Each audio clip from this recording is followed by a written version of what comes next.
Assalamualaikum everyone. Today I show you how to you off your DVR and NVR beep beep sound.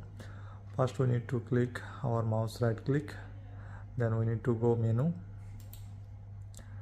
then we need to go configuration, then you see here many options available here.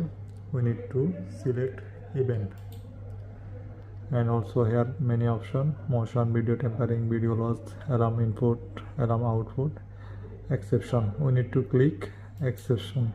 Okay, see, when you see this one like this coming, okay, you need to off this one. See, first you need to select all and off.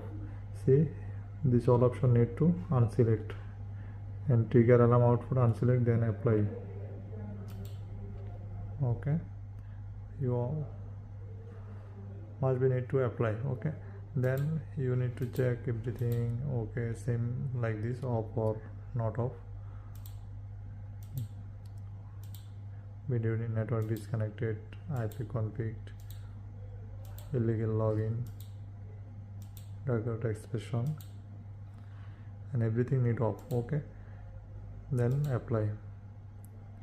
So then no beep beep sound coming in your DVR and NVR.